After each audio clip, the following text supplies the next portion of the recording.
Вітаю вас, дорогие сябры, дорогие браты, сестры. Меня зовут Данил Пенькевич, я являюсь служителем церкви «Свет істини». І, напевно, коли ви мене бачите, то ви ті то у будинку церкви «Свет істини», ті то, напевно, на каналі церкви «Свет істини». Радий всіх вас вітати. Ведаєте, я ось, покуль люди збиралися на набоженство, трошки глядів і з радістю побачив людей, кого я звичайно регулярно бачу в церкві, некоторих людей, кого я давно не бачив, я побачив, це було для мене радістю. А ще я бачу людей, яких ніколи не бачу в церкві. І, ведаєте, хочу звернутися до всіх вас. Я впевнений, що Бог підрихтував своє послання для кожного з вас. Я не ведаю, яке воно буде, але я впевнений, що ви не випадково на це місце, і Бог буде звертатися до вас.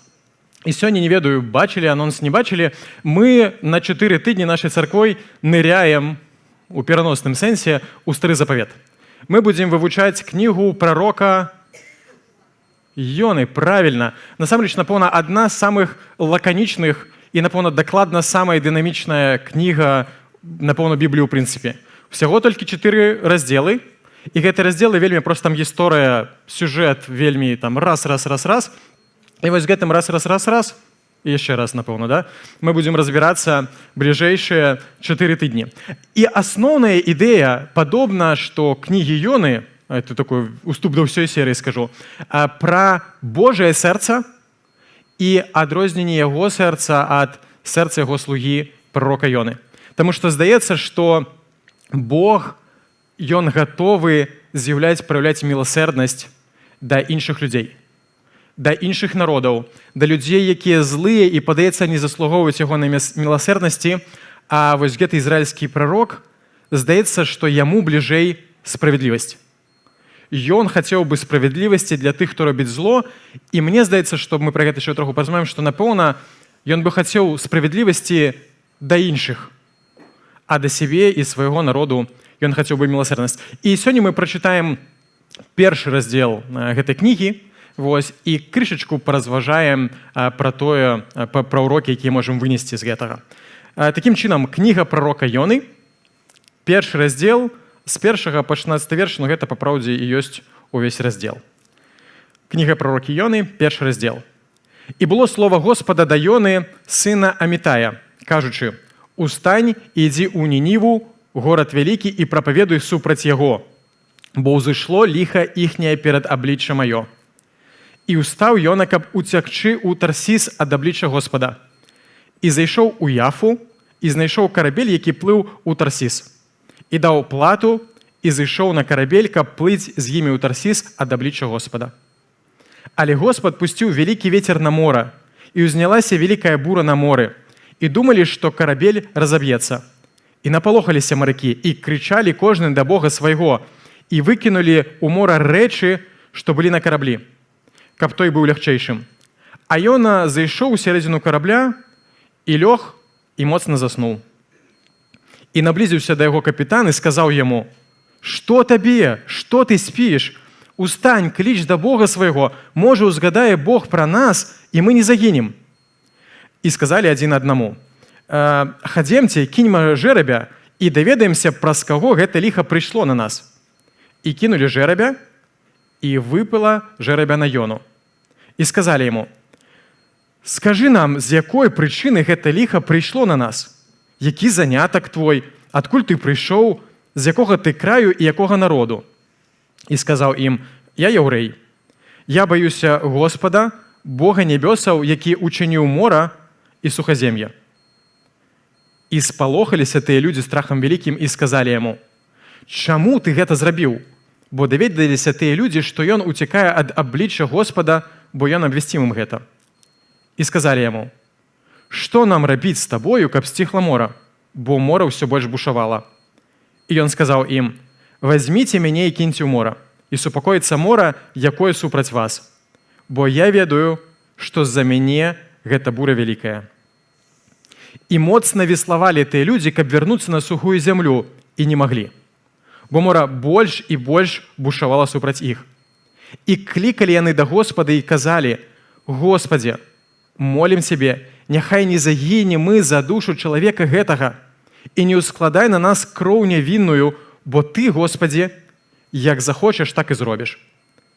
І яны паднялі Ёну і кінулі яго ў мора, і перастала мора гневацца. І напалохаліся тыя людзі страхам вялікім перад Господам, і складалі яны ахвяры Господу і абяцанні. І я прапаную нам спачатку трошечку гэту гісторыю пашырыць.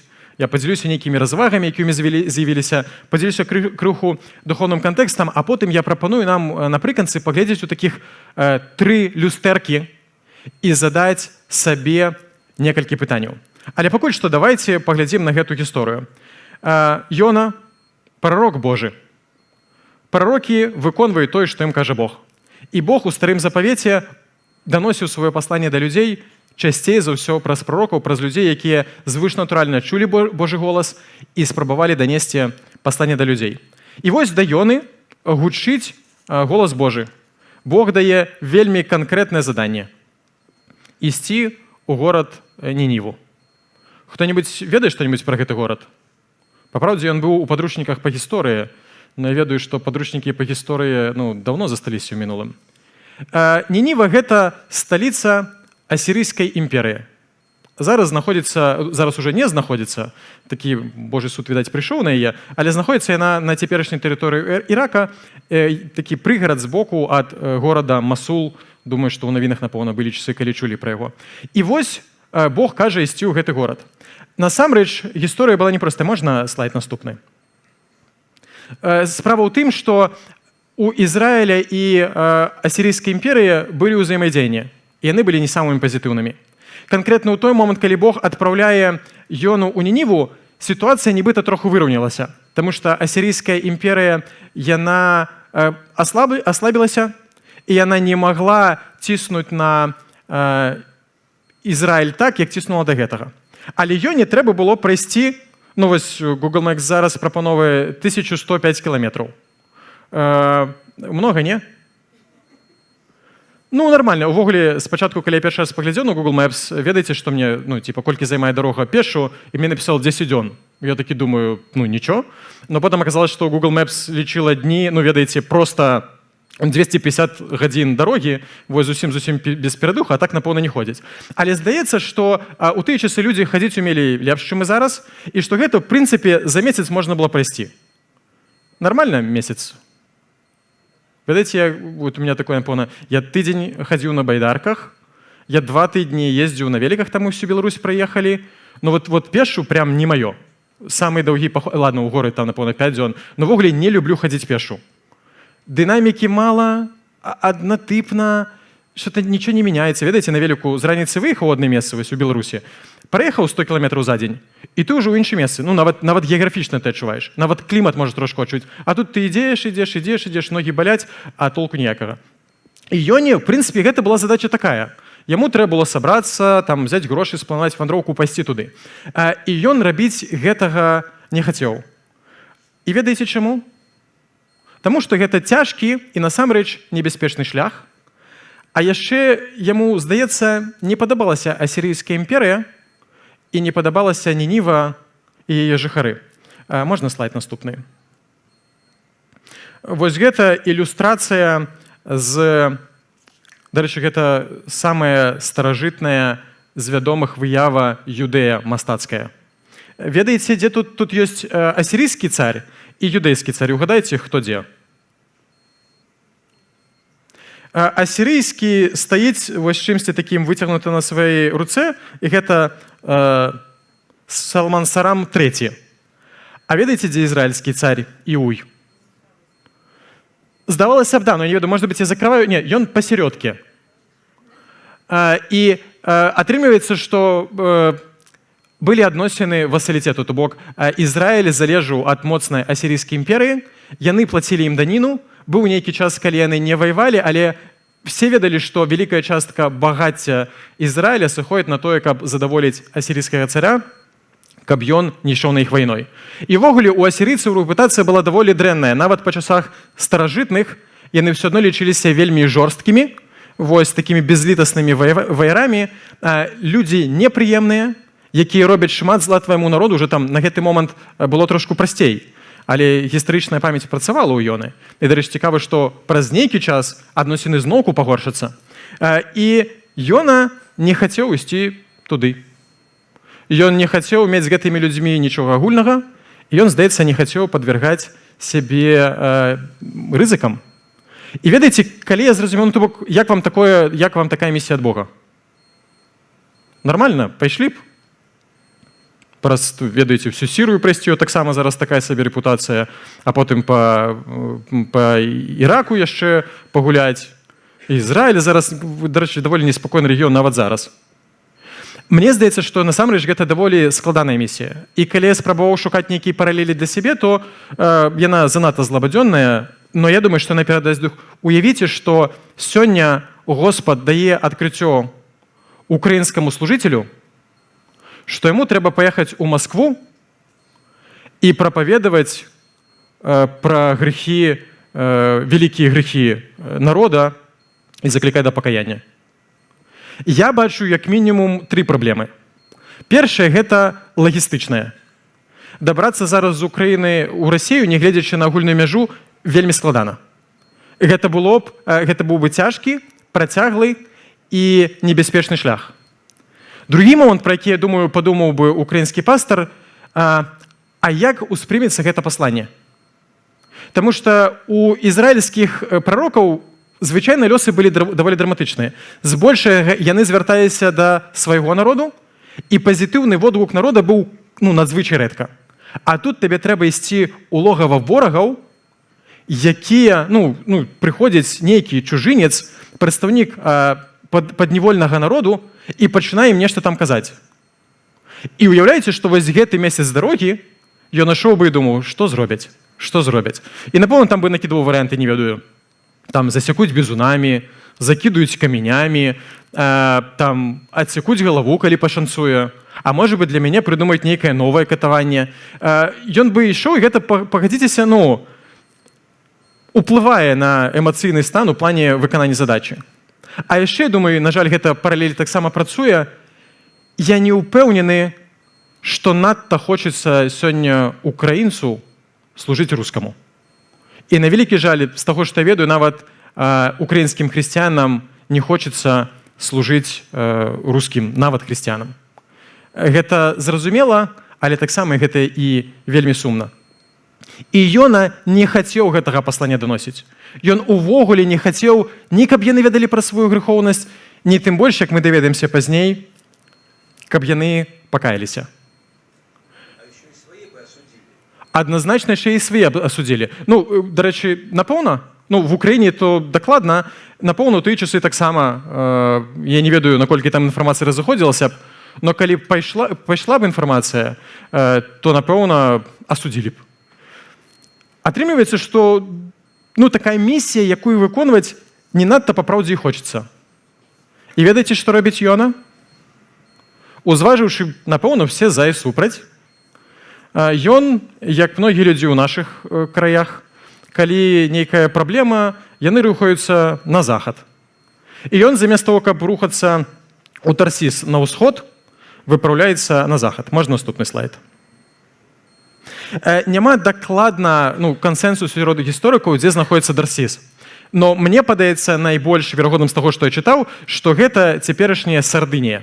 Востраў, бачыце? Да. Ёсць яшчэ гіпотэзы і там са сваімі аргументамі, што гэта на ўзбярэжжы Іспаніі. Але самая з рэалістычных, самая блізкая кропка – гэта Сардынія.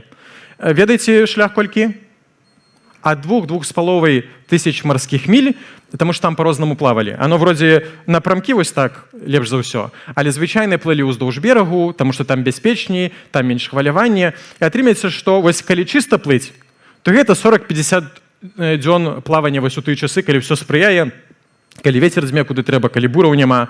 Але насамрэч караблі там уздоўж узбярэжжа спыняліся, разгружаліся, загружаліся, то бок, напэўна, гэта 2-3 месяцы вандроўкі. Прычым 2-3 месяцы вандроўкі ў абсалютна супрацьлеглы бок.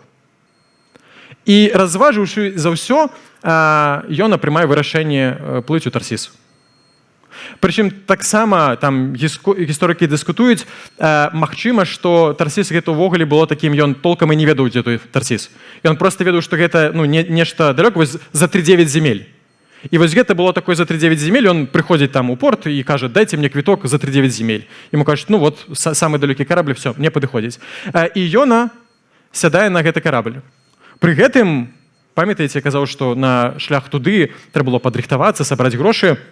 Падобна, што грошы яго былі, таму што гэта паездка не бясплатная. Ён плаціць марыкам, сядае на карабль і выплывае. Дарэчы, ведаеце, колькі зараз з Ізраіля да Масула за колькі можна дабрацца? Там прямога авіязлучэння няма, но вось лепшыя квіткі, якія знайшоў, гэта 11 гадзін. Дарэчы, таксама самалёт спачатку палеціць на захад у Афіны, а потым на ўсход у Масул. $750. 11 гадзін.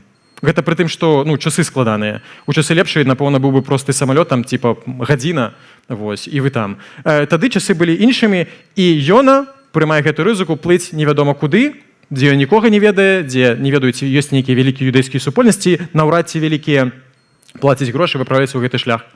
Яны выпраўляюцца ў шлях, і што пачынаецца? Пачынаецца буря.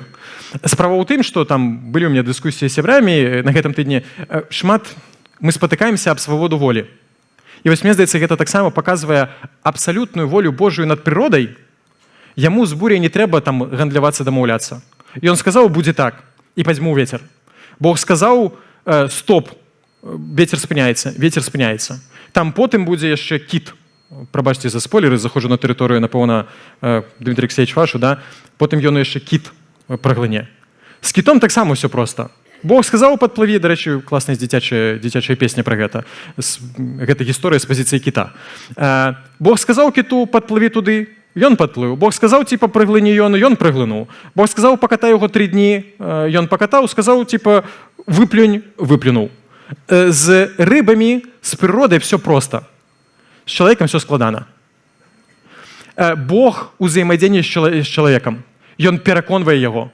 Ён дае яму свабоду, а свабода, на жаль, з першага дня стварэння чалавецтва, з сада Эдэмскага, заключаецца ў свабодзе і рэальным праве зрабіць неправільны выбар.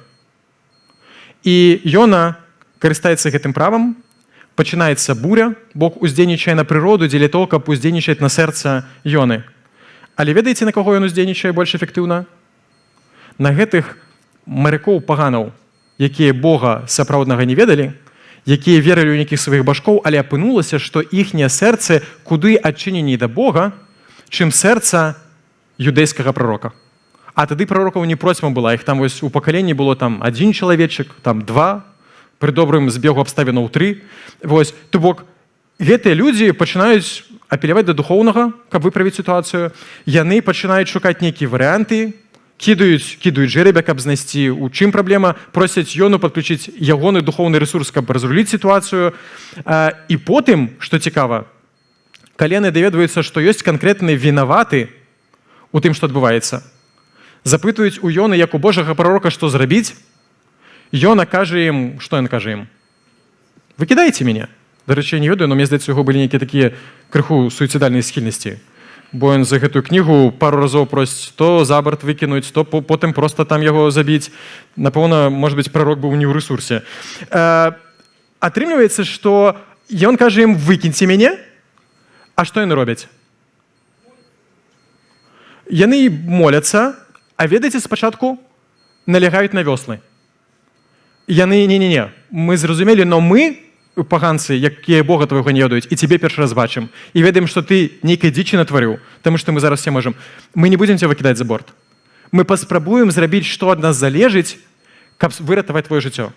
І яны сядаюць на вёслы, веслуюць, спрабуюць зрабіць, што могуць, але разумеюць, што не. Яны рэальна змагаюцца супраць прырода, якой кіруе Бог, і яны разумеюць, што яны бездапаможныя, і тады што яны робяць? Здаецца, яны стомленыя, замарочаныя, раззлаваныя, павінны з кайфам выкінуць гэту заразу за борт, правильно? Што робяць яны? Яны моляцца Богу і называюць гэтага неадназначнага чалавека, за якога ўвесь карабель мог патануць, яны называюць яго душой невінаватай. і просяць прабачэння ў Бога за тое, што вымушаны так зрабіць, як, па сутнасці, прарок сказаў ім зрабіць.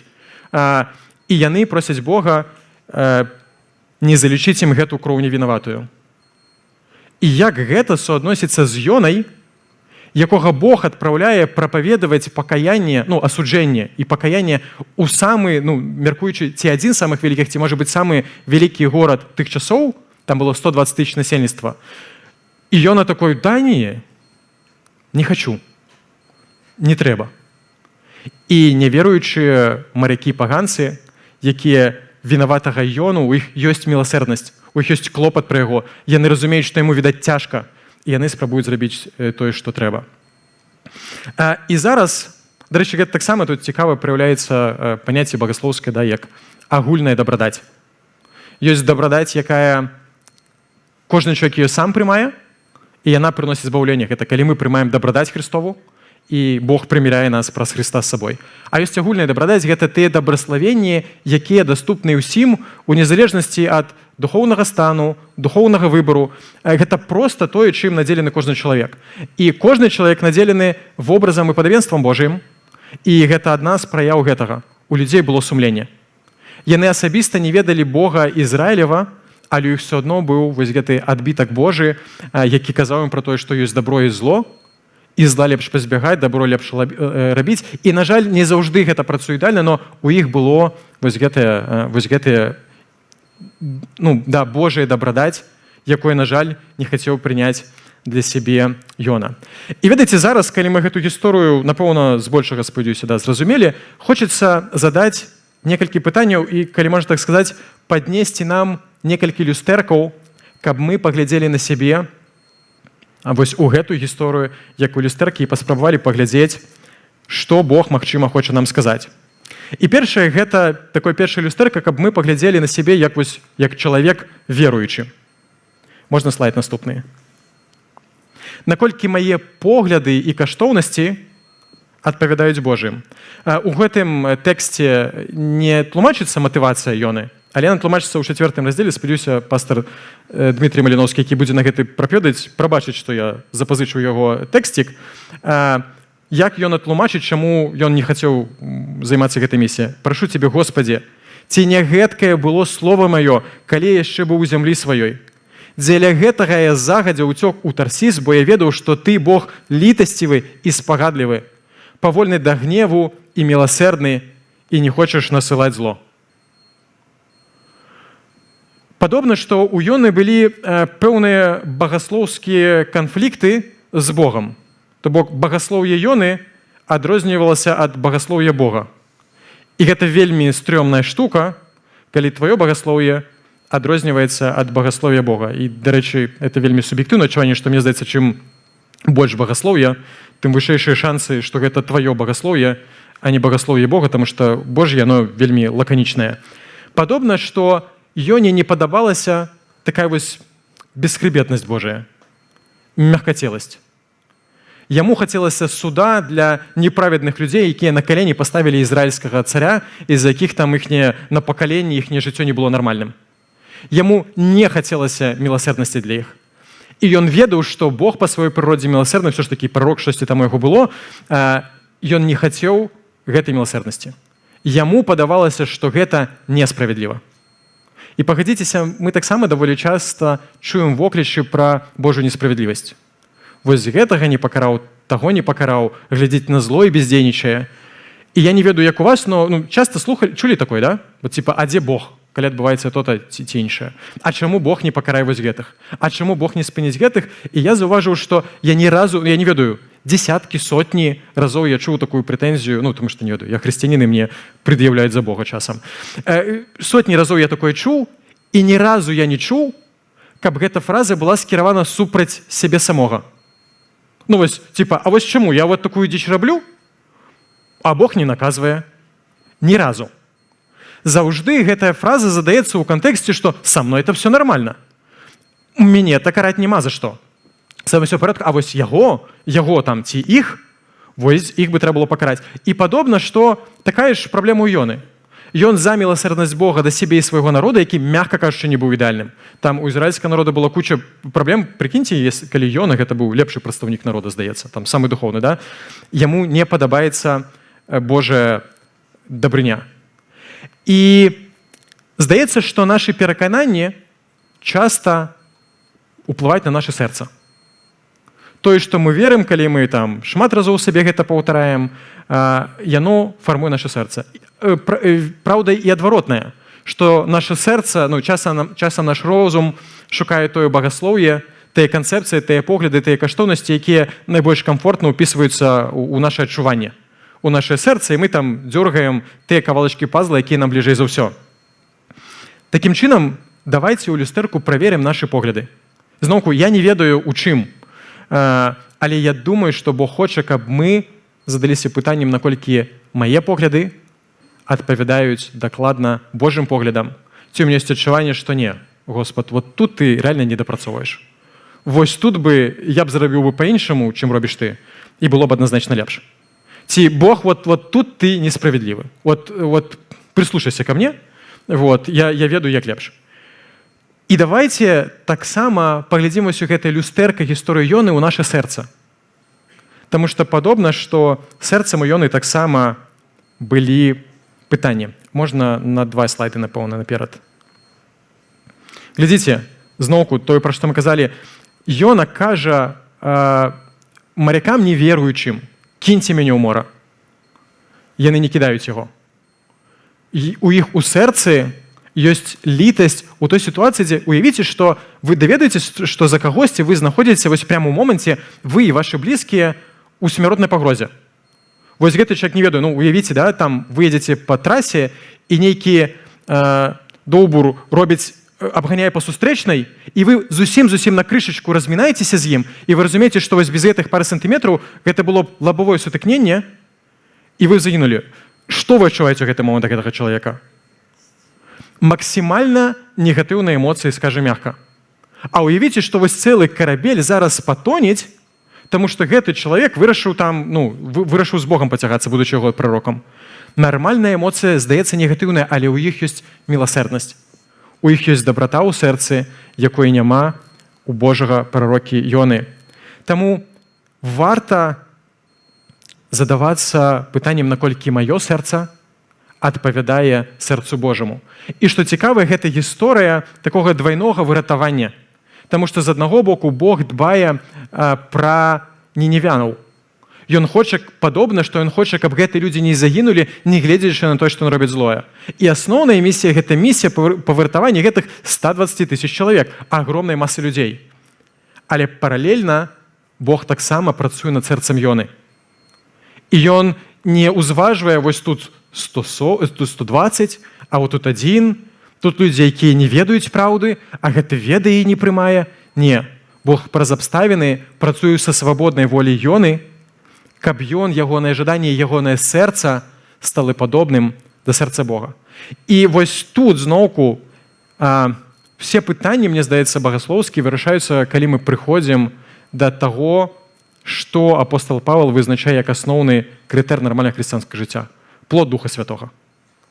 Бог чакае ў нас перамененага сэрца. І ў нас ёсць нават больш, чым было ў Ёны, таму што у яго там былі нейкія агульныя ўяўленні пра Бога, а нам Бог, ужо мы ведаем Ісуса Хрыста.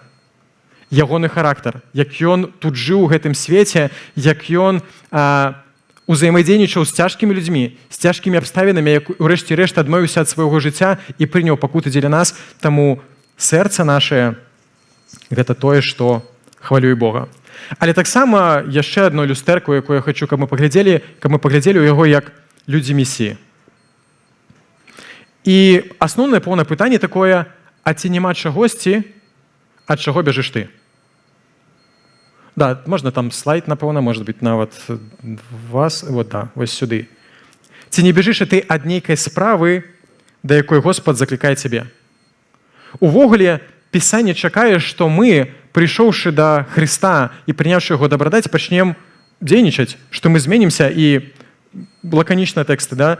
Великое доручение: идите, навучите все народы, хрестячи их имя Отца и Сына и Святого Духа. Дзея 1.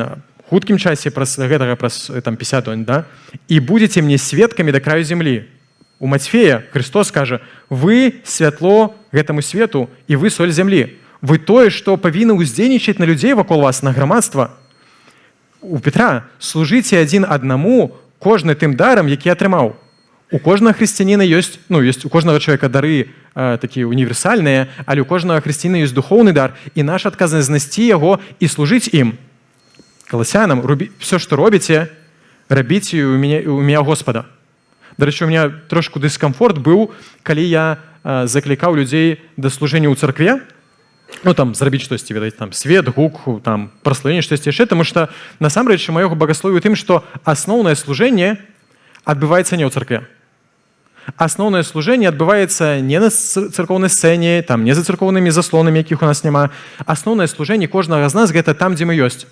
У нашай сям'і, на нашай працы, у нашай вучобе, таму што там мы з'яўляемся святлом і соллю.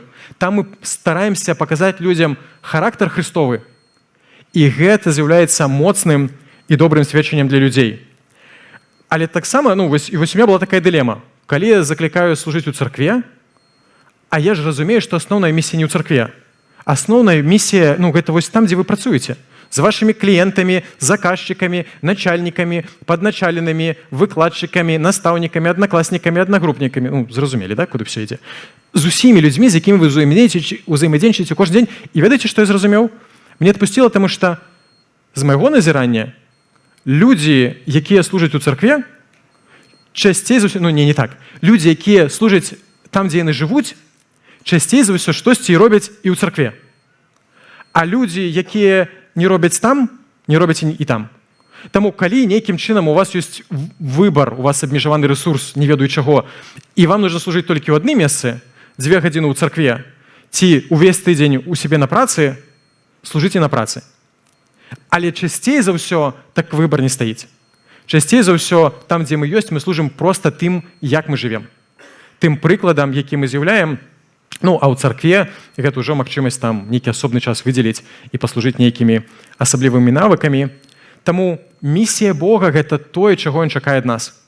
У Бога адназначна ёсць нейкая справа канкрэтна для цябе. І таму мне б хацелася, каб кожны з нас задаўся пытаннем, а якая, напрыклад, патрэба ў служэнні адгукаецца ў тваім сэрцы. Вось кажуць, што трэба, і нешта адгукаецца ў тваім сэрцы. А можа быць, нават наадварот, калі мы пералічваем, якія служыцелі нам патрэбныя, у тваім сэрцы неспакой, таму што не сказалі штосьці важнае, не заўважылі. Гэта таксама вельмі класны знак. Гэта значыць, што Бог паклаў табе нейкі цяжар на сэрца, які не ў кожнага ёсць. І гэта, магчыма, твая адказнасць агучыць гэтую праблему і пачаць шукаць людзей, з кім можна пачаць праз служэнне вырашаць гэтую праблему. Таму важнае пытанне перад гэтым люстэркамісіі: ад якой місіі бежыш ты? І па праўдзе, сітуацыя з Йонай, я думаю, што мала хто з нас у такой. Йона, там трэба было 1000 кіламетраў туды, пешу, ён вырашыў 3000 кіламетраў у іншы бок, морам. Гэта каштавала грошаў, ён вырашыў грошы ўкласці туды. Думаю, што у нашым пакаленні, у шырокім сэнсе пакаленні, асноўны выклік – гэта не куды мы бяжым, а дзе мы сядзім. Таму што часцей за ўсё асноўная праблема – гэта не тое, што мы займаемся не тым, чым трэба. Я думаю, што асноўны выклік місіі – гэта тое, што мы не займаемся нічым. І я упэўнены, што гэта моцна ўплывае на тую духоўную рэчаіснасць, у якой мы ёсць. Таму што Бог можа загадваць надвор'ем, можа загадваць прыродай, але ад чалавека ён чакае свабоднага выбару і добраахвотнага саўдзелу. Таму падумайце, з таго, што гучала апошнія нядзелі, з таго, што гучала сёння, пастор Михаил Корнеў расказваў пра падлеткавае служэнне, неверагоднае служэнне. Жыцці трансфармуюцца, я бачу ребят на підстопе, я бачу ребят пасля підстопа. Гэта нешта неверагоднае. Цудоўная магчымасць дапамагчы. Я рад, што падлеткі і моладзь з нашай царквы служаць там актыўна таксама. Мы будзем у наступную нядзелю распавядаць пра сіроцкае служэнне. Ёсць шмат магчымасцяў служыць. Будуць сёння яшчэ магчымасці служыць. Але Божае чаканне – гэта тое, што кожны ягоны сын, кожная ягоная дачка будзе нешта рабіць для Божай місіі. І, да рэчы, яшчэ адзін момант, магчыма, д'ябал падкідвае табе аргумент пра тое, што ну не-не, я недастаткова добры, каб брацца за справу. Я вот подрасту, разовьюсь, подкачаюсь, там, духоўна ў плане характару, пра нічагось яшчэ, і вось тады, калі дасягну нейкага ўзроўня дасканаласці, вазьму за справу, ёсць моцны аргумент, гісторыя Ёны. Просто, горшы варыянт для місіі у Ніневу. Бог бярэ яго, адпраўляе яго, працуе з ім, траціць шмат часу і рэсурсаў на тое, каб менавіта Ёна патрапіў туды, куды трэба. Таму пачынайце служыць, і Господ будзе працаваць у вашым сэрцы, будзе змяняць яго, таму што ваше сэрца і добрая воля – гэта тое, што патрэбна Богу. А трэцяе люстэрка я папрасіў бы паднесці да сябе тым людзям, якія яшчэ не ведаюць Ісуса Хрыста. Таму што першае, вось папярэдняе пытанне пра місію, я не магу сказаць вось вам, якое Божае чаканне да кожнага з вас адносна місіі, таму што все мы розныя. Да, калі можна яшчэ слайд. Даніэль, да, напэўна, можна слайд. Угу. Я не ведаю, якое пасланне для кожнага ў плане місіі, но я ведаю, для кожнага чалавека, які яшчэ не ведае Хрыста, у Бога ёсць одно адназначнае пасланне. У Ёны мы читаем, да, было слово ад Господа, і тут можна ўставіць, дарэчы, сваё імя, калі вы яшчэ не ведаеце Хрыста, таму што у Бога дакладнае слово да вас. І ўстаў, можете таксама ўставіць сваё імя, каб уцягчы куды-небудзь, у што-небудзь ад аблічча Господа.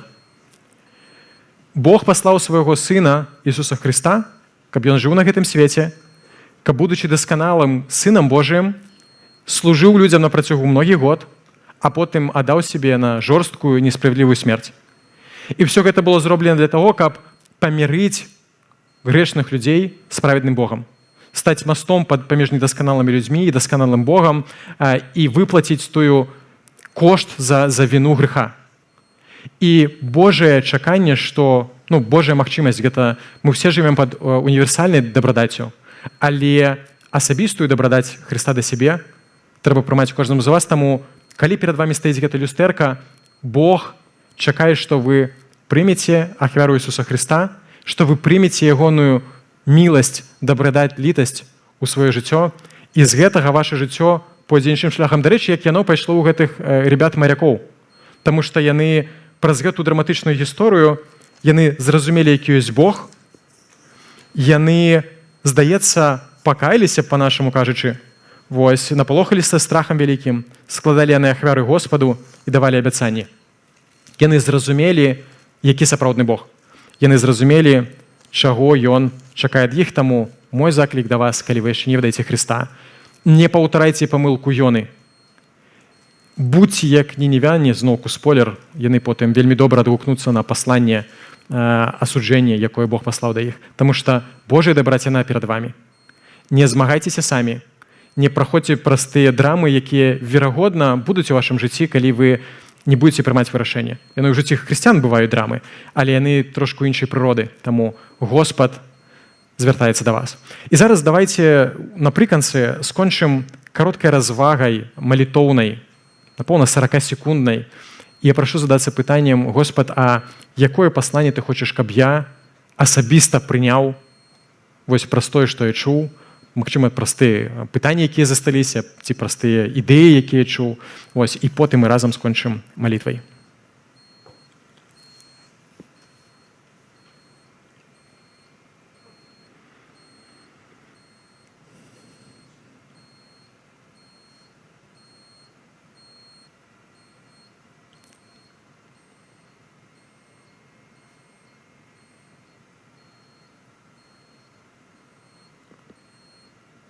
Давайте встанем і звернемся да Господа. Вялікі Бог, я дзякую Табе за вось гэта пасланне Ёны, Господ, што гэта драматычная гісторыя змагання супраць сябе, супраць сваіх стэрэатыпаў, забабонаў, нежаданне прымаць Тваю літасць для іншых.